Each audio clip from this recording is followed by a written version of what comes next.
Muy bien, elementos de teoría sintótica, ese es el tema de esta importantísima clase, ¿no? El tema es súper interesante y súper práctico y también conceptualmente muy interesante.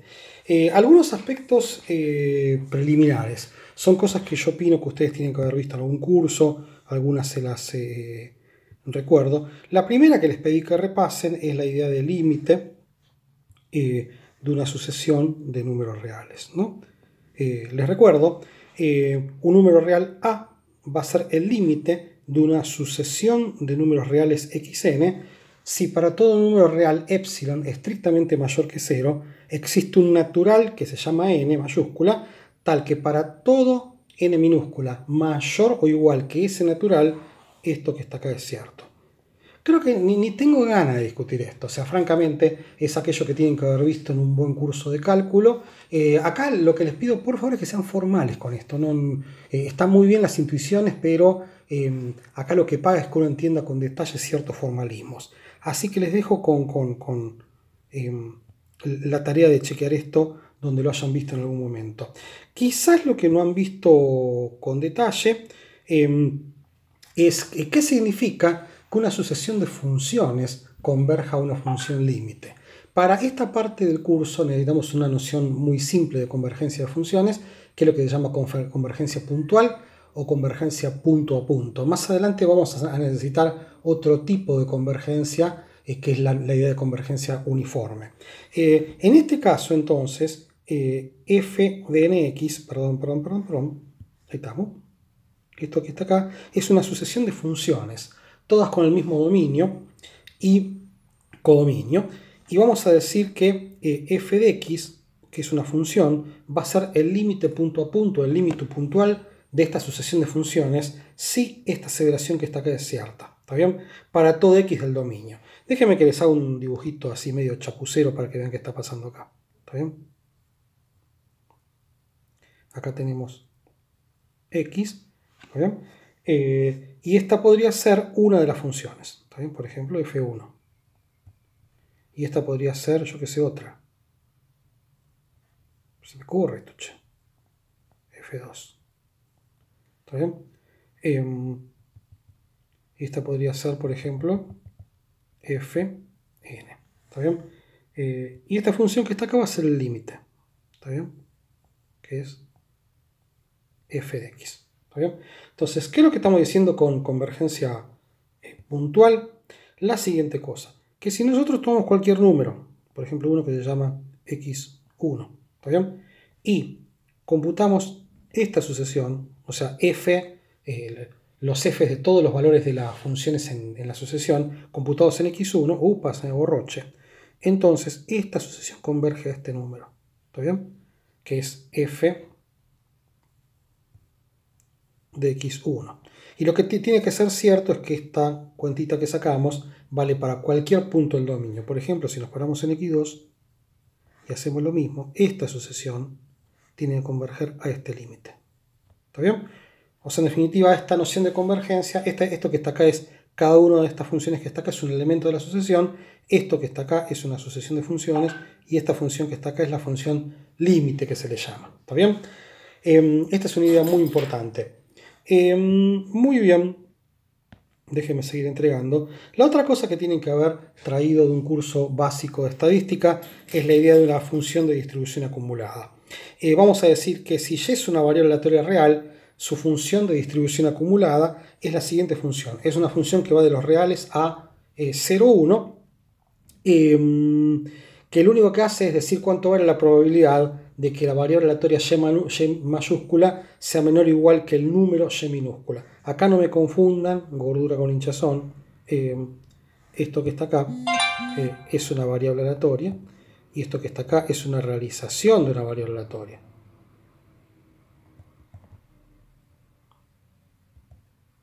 ¿Estamos? Esto lo tienen que haber visto hasta el vómito en un curso básico de estadística probabilidad. Es simplemente una invitación a que lo repasen. ¿Estamos bien? Bueno, espero que hayan dicho que sí. Propiedades asintóticas. ¿Qué es lo que hicimos? ¿Qué es lo que vamos a ver? Hasta ahora, lo que hemos visto nosotros son las propiedades de muestra finita. ¿Está bien? Como la propiedad de insejadez, como el teorema de Gauss-Markov. ¿Qué significa propiedades de muestra finita? En realidad es medio engañoso el título porque lo que significa es que son propiedades que se pueden demostrar para cualquier tamaño de muestra, le hace independientemente del tamaño de la muestra. Piensen, por ejemplo, que yo les hago la pregunta, ¿cuánto tiene que valer el tamaño de la muestra para que bajo los supuestos clásicos el estimador de mínimos cuadrados ordinarios sea insesgado? Paren el video. Bueno, la respuesta es para cualquier tamaño de muestra. O sea, nunca usamos el tamaño de muestra para demostrar que el estimador eso no es insesgado. O sea que la propiedad de insesgadez, misma cosa con el teorema de Gauss-Markov, vale para cualquier tamaño de muestra. A veces en la literatura se dice que estas son propiedades de muestra pequeña, pero no me gusta el número porque hace referencia a un tamaño. Y justamente lo que quiero decir es que estas propiedades no tienen nada que ver con el tamaño de la muestra. Tienen que ver con el hecho de que son propiedades que se pueden demostrar en forma completamente independiente del tamaño de la muestra. ¿Está bien?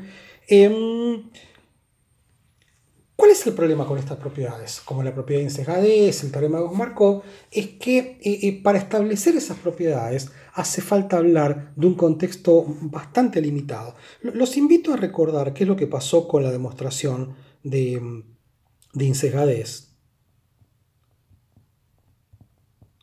del estimador de mínimos cuadrados ordinarios en el contexto clásico. Revisen la prueba. Revisen la demostración y vean que para llegar a que el estimador es insesgado tuvimos que usar 2 veces un argumento de linealidad. ¿Está bien? Búsquenlo, se los dejo como ejercicio, pero básicamente lo hicimos, por ejemplo, cuando reemplazamos y por lo que y vale, que es x beta más u, y también lo utilizamos otra vez cuando, por ejemplo, dijimos que la esperanza de la suma es la suma de las esperanzas, y cuando sacamos las x afuera con un factor común. ¿Está bien? Entonces, la estructura de linealidad del estimador cumplió un rol muy importante en el hecho de que hayamos podido establecer la propiedad de insesgadez. Ahora los invito a pensar cómo harían la prueba de insesgadez para un estimador como este. ¿Está bien? Un estimador genérico, beta sombrero asterisco, que es simplemente una función genérica g que depende de x y de y. Bueno, lo primero que querríamos hacer es tomar esperanza e intentar pasar la esperanza a través de la función g. Pero acuérdense que las esperanzas solo pasan a través de ¿qué tipo de funciones? Paren el video. Pasan a través de funciones lineales. ¿Está bien? O sea, basta que las funciones no sean lineales para que la esperanza no pueda pasar dentro de una función. Entonces, en definitiva, fíjense que, como nos va a pasar con el resto del curso, a este grado de generalidad, ni siquiera, salvo que le metamos un montón de estructura o un montón de supuestos, vamos a poder demostrar que el estimador es insesgado o no. O sea, ni siquiera podemos saber si un estimador es insesgado o no analíticamente. Otra cosa, otro supuesto que hicimos es, fíjense que para hacer inferencia le hace para construir intervalos de confianza, hacer test de hipótesis. Por ahora tuvimos que suponer normalidad, ¿está bien? Y después eventualmente suponiendo que los errores son normales, y hereda la normalidad y eventualmente por linealidad la normalidad es heredada por el estimador de mínimos cuadrados ordinarios, ¿está bien? Entonces fíjense que de vuelta un supuesto a través de 2 pasos lineales termina proveyendo de normalidad al estimador de mínimos cuadrados ordinarios. ¿Está bien?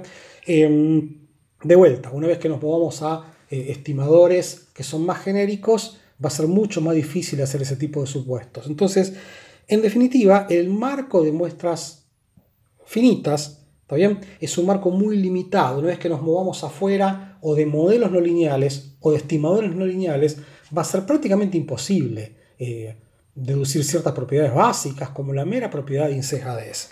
¿Qué es lo que vamos a hacer en esta clase? Nos vamos a mover a un mundo cuasi-borgiano en donde n terminó de tender a infinito. ¿Está bien?